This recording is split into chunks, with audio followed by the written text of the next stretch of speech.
Olá, irmãos. Bom, passou a Páscoa, né? Graças a Deus tivemos uma apresentação maravilhosa na igreja. Quem não pôde ir, perdeu uma das melhores apresentações que nós já tivemos até os dias de hoje. Mas, enfim, então passou a Páscoa, passou a morte, a ressurreição de Jesus, e o próximo evento escatológico, né? Nessa sequência, né? Nascimento, morte e ressurreição, é a volta de Jesus Cristo. Esse é o próximo acontecimento que nós aguardamos agora. E é sobre esse acontecimento que nós vamos conversar um pouquinho agora. Há muitas passagens na Bíblia, mas a principal passagem para nós falarmos sobre a volta de Jesus está nas próprias palavras de Jesus Cristo, no Evangelho de Mateus, capítulo 24. Ali Jesus fala sobre a sua segunda vinda. Ali Jesus fala de acontecimentos que ocorreram no ano de 70 depois de Cristo, né, quando Jerusalém foi destruída. Cita também acontecimento de 130, 150 anos antes, sobre Antíoco Epifânio, do livro de Daniel. E então é o principal local aonde nós devemos meditar para quando nós falamos de segunda vinda. Tudo, irmãos, nós precisamos ter o fundamento bíblico, não coisa de homens. Muitos já tentaram adivinhar a volta de Jesus, não é? E foram miseravelmente, caíram por terra, né?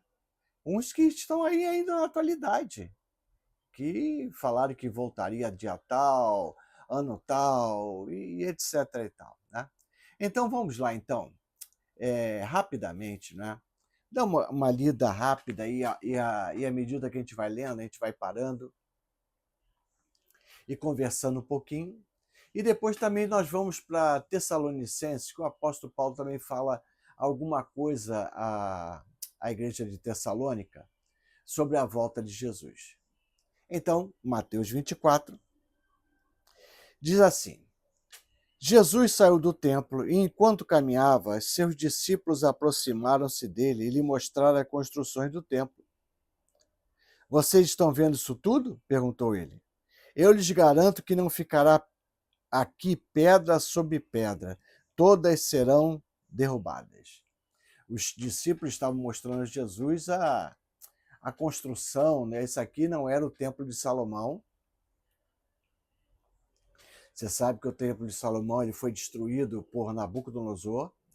Esse aqui é o segundo templo glorioso, né?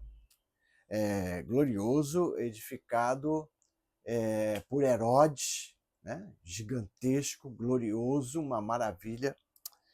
Então Jesus fala que não ficaria pedra sobre pedra.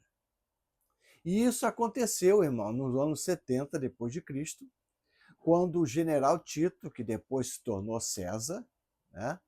O general Tito invadiu Jerusalém depois de algumas rebeliões de Jerusalém, e ele destruiu as muralhas de Jerusalém, ele destruiu o templo totalmente de Jerusalém, profanou o templo, né?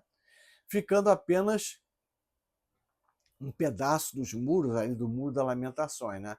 Toda a outra muralha, né, que hoje existe ali em volta da cidade antiga, né, é reconstruída, né? Mas só sobrou aquele pedaço da muralha que é o chamado Muro das Lamentações do dia de hoje. Então, continuando. Tendo Jesus se assentado no Monte das Oliveiras, os discípulos dirigiram-se a ele em particular e disseram: Dize-nos quando acontecerão essas coisas, e qual será o sinal da tua vinda e do fim dos tempos. Aqui só um parênteses aqui, você veja como quando a pessoa não tem o Espírito Santo de Deus, como ela fica confusa, né? Apesar de ter um certo conhecimento. Veja que esses discípulos, né, os apóstolos, Estão perguntando a Jesus quando ele vai voltar. E quando Jesus morre, eles ficam desanimados. Não é interessante isso? Né? A pessoa sem o Espírito Santo, irmãos, levar a fé na força humana é impossível. Então, Jesus respondeu: cuidado que ninguém os engane. Isso vale para você também. Cuidado para que ninguém te engane. Dizendo que Jesus volta dia tal, volta a tal lugar, que precisa acontecer isso, precisa acontecer aquilo outro. Cuidado. Pois muitos virão em meu nome dizendo: eu sou o Cristo, e enganarão a muitos. Isso já aconteceu, né? Volta e meia aparece, né? Tem um apóstolo aí, né? Que ele se chama que ele diz que é o próprio Cristo que voltou. Bom, vocês ouvirão falar de guerras e rumores de guerra, mas não tenham medo. É necessário que tais coisas aconteçam, mas ainda não haverá o fim. Ainda não é o fim. Nação se levantará contra nação, e reino contra reino. Haverá fomes e terremotos em vários lugares. Tudo isso será o início das dores. Então eles os entregarão para serem perseguidos e condenados à morte, e vocês serão odiados por todas as nações por minha causa. Naquele tempo muitos ficarão escandalizados, trairão e odiarão uns aos outros, e numerosos falsos profetas surgirão e enganarão a muitos. Veja que esses sinais de guerra, rumores de guerra, de reino se levantando contra reino, país se levantando contra outro país, não significa que Jesus está voltando. São sinais para que nós não esqueçamos que ele vai voltar. Né? Os numerosos falsos profetas que surgem para enganar a muitos, é o que nós temos nos dias de hoje. Né? O Brasil, acho que deve liderar esse ranking dos falsos profetas que estão aí, não é? Falsas religiões, falsos profetas, para enganar as pessoas. Eu gostei muito, eu coloquei até no grupo da igreja, né? Daquela definição do Augusto Nicodemos, né? Do reverendo Augusto, que ele falando sobre esses movimentos, né? Que ficam superlotados, né? Milhares de pessoas, né? E ele fala assim, e igrejas que, a maioria das igrejas que pegam o evangelho do reino são pequenas, né? Centenas, às vezes, só de pessoas, né? Aí que ele fala, né? Porque esses lugares estão pregando o que o povo quer. Estão pregando para a carne. Então, as pessoas se ajuntam, se aglomeram à volta desses falsos profetas. Devido ao aumento da maldade, o amor de muitos se esfriará. Mas aquele que perseverar até o fim será salvo. O amor já se esfriou, né, irmãos? Já se esfriou. Conversava com uma pessoa sobre um determinado assunto, né? E essa pessoa falava das coisas erradas que acontecem na sua casa, na sua família. Quem não acontece, né, irmãos? Quem não acontece? E a dureza, né, de nós andarmos em retidão, andarmos buscando o caminho correto, o caminho de Deus, né? E essas pessoas fazendo um monte de coisas erradas, né? E a gente olha para aquilo ali, né? Então, a maldade aumentou, irmãos. A maldade está por aí, né? É cada coisa que a gente... São coisas inimagináveis, mas sempre foram assim também, não é?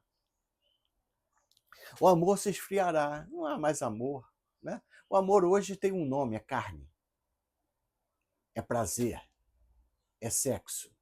Esse é o significado de amor nos dias de hoje, né? É o significado do amor. E este evangelho do reino será pregado em todo o mundo como testemunho a todas as nações, e então virá o fim. Esse é um dos principais pontos, né? Porque é necessário que o evangelho do reino seja pregado em todos os cantos da terra. E isso já acontece, irmãos. Em todos os cantos da terra, o evangelho do reino é pregado. Até em lugares que as pessoas pagam com a própria vida por estarem levando o evangelho, como a Coreia do Norte, como China, né? e outros países árabes e tudo mais, mas o evangelho está lá. Pessoas estão dando a sua vida, né? Jesus fala que vamos ser perseguidos e condenados à morte. Isso não é só no tempo dos romanos, não. No último século, morreram mais cristãos no mundo do que toda a época de Roma. Nos dias de hoje, no último século, nos últimos 100 anos, nos últimos 150 anos, morreram mais cristãos do que toda a história da igreja. Então essa é uma profecia válida para os dias de hoje, é um sinal da volta de Jesus Cristo, da vinda de Jesus. Então o evangelho do reino é necessário ser pregado. Agora veja aqui que é o evangelho do reino, não é o evangelho da carne. Não é o evangelho do oba-oba. Eu vi um vídeo, irmãos, eu fico às vezes estarrecido. Sinceramente, sem querer falar mal nem nada, mas estarrecido. Não vou citar o nome, né? Mas a igreja aí que está fazendo um monte de coisa aí em São Paulo, né? Não é universal, não é igreja grátis, é uma igreja da moda. Uma dessas igrejas aí, né? Começa com a letra L. E o pastor é um jovem, né? Sarado, tudo bem, né? Tá tudo certo, né? E ele se vangloriando, lá tem área VIP, tem tudo, né? E ele se vangloriando que é necessário ter áreas VIP, né? Porque ele mesmo, ele próprio, quando às vezes ele sai do púlpito para ir no banheiro, as pessoas não deixam ele caminhar dentro da igreja. Essa gente está louca. Essa gente está louca. Quer dizer que é idolatria dentro da igreja pelo pastor? Que autógrafo? Jesus! Essa gente está perturbada, irmãos. Só pode ser perturbação mental, irmãos. Acho que nem é mais não saber evangelho, acho que é perturbação mental. Bom, vamos voltar para a volta de Jesus, que dá mais certo, né? Ai, ai, ai, ai, ai. Assim, quando vocês virem o sacrilégio terrível do qual falou o profeta Daniel no lugar santo, quem lê entenda. Isso aqui, irmãos, nos parece, é uma dificuldade, eu não quero falar sobre interpretações teológicas, mas parece que isso aqui foi quando o antigo Epifânico, no ano 170, 150 a.C., né, um general sírio, né, imperador sírio, ele entrou em Jerusalém, né, edificou um altar dentro do templo, num lugar santo, e sacrificou um porco lá. Né? Mas isso também faz referência, alguns dizem, né, ao ano 70, onde o general em Tito também entrou dentro do templo, né, saqueou o templo, colocou seus estandartes romanos lá no templo, e isso é testificado por historiadores, de Eusébio, Joséfo e tudo mais, né? E por coisas em Roma, onde mostra o exército romano, né? Inclusive retirando a menorá, retirando os vasos que haviam lá no templo, né? Isso está em esculturas lá em Roma. Então, diz assim, versículo 18: quem estiver no campo não volte para pegar seu manto. Como serão terríveis aqueles dias para as grávidas e para as que não estiverem amamentando. Orem para que a fuga de vocês não aconteça no inverno nem no sábado, porque haverá grande tribulação como nunca houve desde o princípio do mundo até agora, nem jamais haverá. Se aqueles dias não fossem abreviados, ninguém sobreviveria. Mas por causa dos eleitos, aqueles dias serão abreviados. Então, isso fala muito dessa invasão romana. Os romanos, no ano 70, com o exército do general Tito, cercaram a cidade de Jerusalém e matavam a todos. Né? Há relatos de pessoas tentando fugir e eram perseguidas e eram assassinadas. Né? Coisas terríveis, né, que aconteceram. Então, Jesus está falando, se alguém lhe disser, vejam, aqui está o Cristo, ou ali está ele, não acreditem. pois aparecerão falsos cristos e falsos profetas, que realizarão grandes sinais e maravilhas, para que, se possível, enganar até os eleitos de Deus. Veja o que eu os avisei antecipadamente. Muitos, infelizmente, né, atestam que um ministério é de Deus quando há muitos sinais, né? Há muitas maravilhas, há muitas curas, há muita coisa sobrenatural acontecendo. Mas Jesus fala que esses falsos profetas, esses falsos cristos, realizarão grandes sinais e maravilhas para, se possível, enganar os próprios eleitos de Deus. Multidões estão em certos lugares, né, por causa de coisas que dizem que acontecem, grandiosas, né, estão sendo enganadas, infelizmente, né? E quem sabe perderão a sua salvação. Porque esse é o objetivo do diabo. Veja que Jesus fala, se possível, enganar os eleitos. Não é possível, né? Porque os eleitos estão guardados nas mãos do Senhor. Mas os outros, sim, é possível. Sim, é possível ser enganado. E Jesus fala, veja que eu os avisei antecipadamente. Né? Nós estamos avisados desse tipo de coisa. Caímos se queremos cair. Então, versículo 26, assim, se alguém lhes disser, ele está lá no deserto, não saiam. Ou, ali está ele dentro de casa, não acreditem. Porque assim como o relâmpago sai do Oriente e se mostra no Ocidente, assim será a vinda do Filho do Homem. Então a vida do Filho do Homem será como um relâmpago. Não haverá um anúncio, olha, Jesus vai voltar semana que vem. Tudo já está feito, irmãos. Todas as profecias já se cumpriram. Jesus pode voltar a qualquer momento, a qualquer segundo. Então, versículo 30. Então aparecerá no céu o sinal do Filho do Homem, e todas as nações da terra se lamentarão, e verão o Filho do Homem vindo nas nuvens do céu com grande poder e glória. E enviará os seus anjos com grande som de trombeta, e estes reunirão os seus eleitos dos quatro ventos, de uma de outra extremidade da terra. Aleluia. Versículo 36. Quanto ao dia e à hora ninguém sabe, nem os anjos do céu, nem o Filho, senão somente o Pai. Como foi nos dias de Noé, assim também será na vinda do Filho do Homem.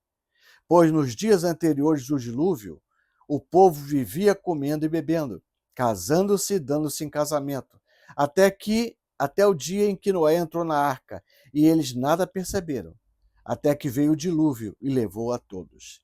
Assim acontecerá na vinda do Filho do Homem. 2 homens estarão no campo, um será levado e outro deixado. 2 mulheres estarão trabalhando no moinho, uma será levada e outra deixada. Portanto, vigiem, porque vocês não sabem em que dia virá o seu Senhor. Aleluia. Assim vocês também precisam estar preparados, porque o Filho de Homem virá numa hora em que vocês menos esperam. Então tudo já foi cumprido, todas as profecias já foram cumpridas, então agora nós aguardamos o dia do Senhor. Alguns falam, está demorando demais. Não, mas a Bíblia diz, Pedro fala que um dia para o Senhor é como 1000 anos, e 1000 anos são como um dia. Então o Senhor não está demorando, o Senhor está esperando o momento em que o Pai vai falar para ele, volta meu filho. E ele voltará. E não voltará escondido, irmãos. Ele voltará e todo o rosto verá. Todas as nações o verão. Todas as nações verão. Como no momento dia normal, como hoje, por exemplo. Estou aqui gravando esse vídeo, está sol lá fora, né? As pessoas estão descansando, porque hoje é dia de um santo católico. Então, e de repente Jesus volta, como nos dias de Noé. Né? Noé anunciou, Noé demorou 120 anos construindo uma arca, falando para todos, anunciando a todos o juízo de Deus, o dilúvio e tudo mais. Alguém acreditou? Ninguém acreditou. A mesma coisa acontece nos dias de hoje, irmãos. Os pastores estão anunciando, os profetas estão anunciando, o povo está anunciando, você está anunciando. E as pessoas estão acreditando? Não. Até que vai chegar o dia em que o Senhor vai fechar a porta da arca. Isso é na época de Noé, né? E aqui é diferente. Jesus volta em sua glória e todas as coisas estão consumadas. E Paulo, falando um pouco sobre isso, né? Para nós partirmos para o fim, em 1 Tessalonicenses, capítulo 4, versículo 13. Irmãos, 1 Tessalonicenses 4,13. Irmãos, não queremos que vocês sejam ignorantes quanto aos que dormem, para que não sejam entristecidos como os outros que não têm esperança. Essa palavra dorme surgiu, deu luz a uma teologia errada de quando a pessoa morre, né, vamos dizer assim, né, ela fica num sono, né, até a volta de Jesus. Isso não tem nenhum fundamento na Bíblia. Essa palavra dorme é uma forma que de Paulo fala que nós não morremos mais. Nós morremos com Cristo Jesus. Então, esse fechar os olhos aqui, Paulo está botando uma alegoria de dormir, né?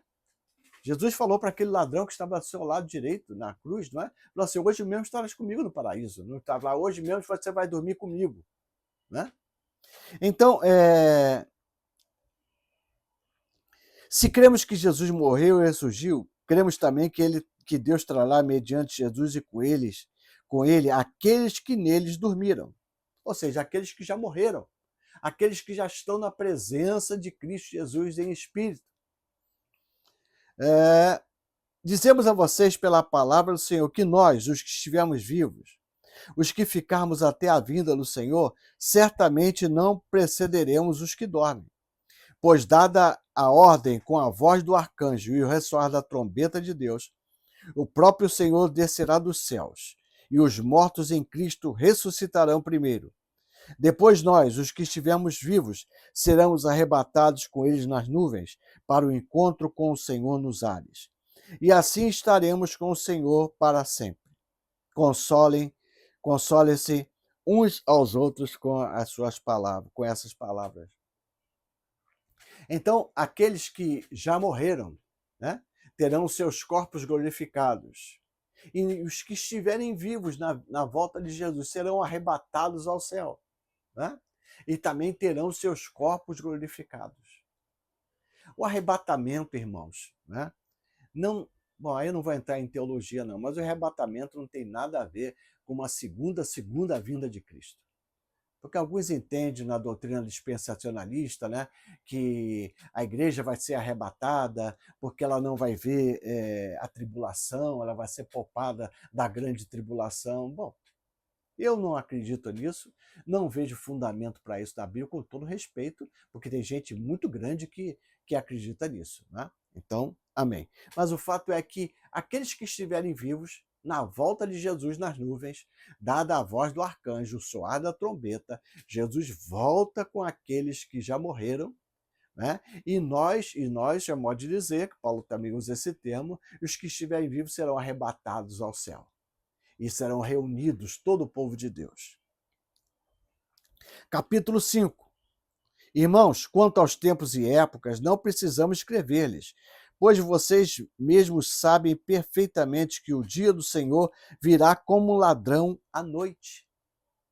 Quando disserem paz e segurança, a destruição virá sobre eles de repente, como as dores de parto da mulher grávida.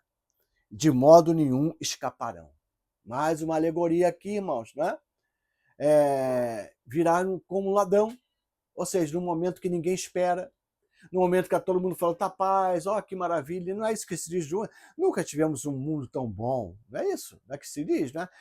Tanto conforto, tantas coisas maravilhosas, mas Jesus está falando que vai ser nesse mundo, com tanto conforto, onde as pessoas estão falando paz, onde as pessoas não estão nem preocupadas com Jesus Cristo, que ele vai voltar.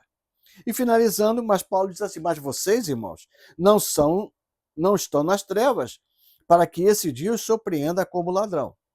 Vocês são todos filhos da luz, filhos do dia.